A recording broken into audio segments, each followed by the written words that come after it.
A very good afternoon to you. Thank you so much for joining us. My name is Miriam Ogutu, and here are the latest news headlines from across the continent of Africa.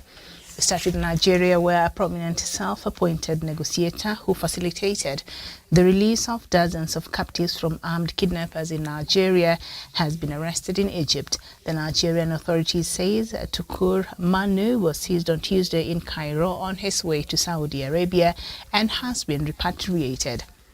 He was reportedly traveling to Saudi Arabia for the scaled-down Muslim Hajj pilgrimage known as Umrah. Nigeria's secret police, the Department of State Services, says Mr. Mamu is in custody to answer to critical questions on ongoing investigations relating to some security matters. Its spokesperson Peter Afunanya says Mr. Mamu's arrest followed Nigeria's request for foreign partners to intercept Mr. Mamu because he is a person of interest. Mr. Mamu had negotiated with armed kidnappers who abducted nearly 70 passengers from a train traveling from the capital Abuja to northern city of Kaduna in March. Most of the captives have been released, reportedly after their families paid hundreds of thousands of dollars as ransom to the abductors. Some of the people abducted are still in captivity 6 months after they were seized. Nigerian authorities said Boko Haram militants had teamed up with gunmen who carry out kidnappings for ransom to attack the train. The victims included women, children, and the elderly.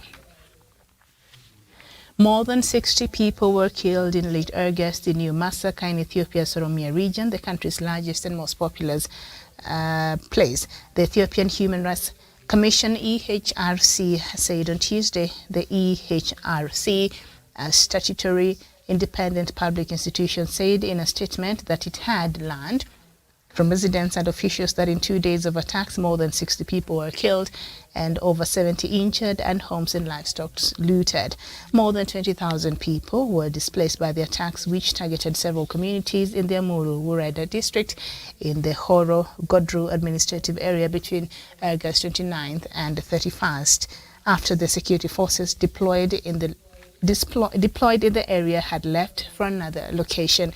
The EHRC said the attacks were carried out by armed men from localities in the districts of neighboring Amara region after 3 members of the Amara community were killed by the Oromo Liberation Army OLA in an operation by the Oromo rebel group active in the area.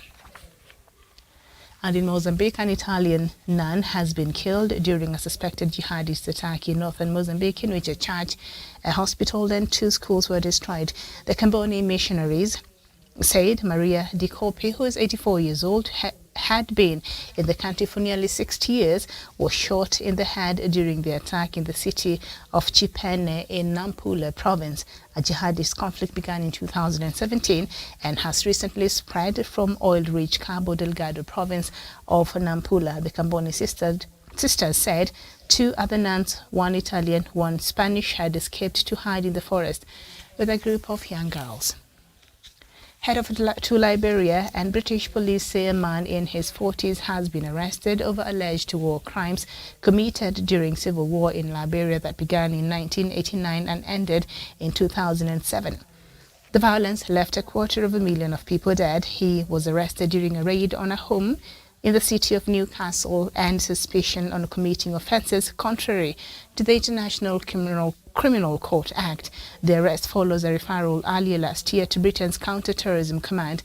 The former president of Liberia, Charles Taylor, is serving a 50-year sentence in a British prison after being convicted of several crimes, including terrorism, rape, and the use of child soldiers during Sierra Leone's civil war that ended in 2002.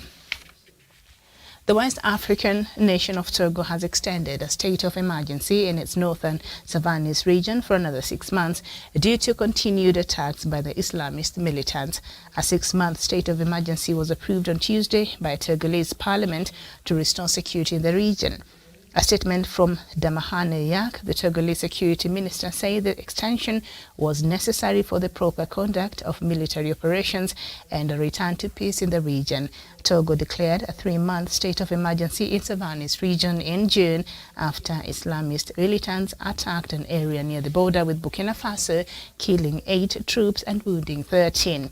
More recently, local media said that between 15 and 20 people were killed in a series of attacks in July 15th.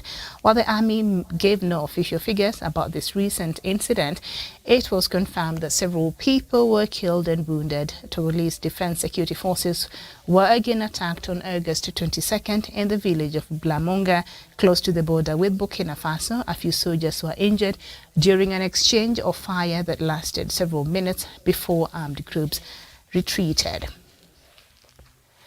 And Somali's President Hassan Sheikh Mohamud has fired and replaced the mayor of the capital, Mogadishu, Omar Filish. Analysts say the president wanted to install his own ally in the capital, where Islamist militants killed 21 people at a hotel last month.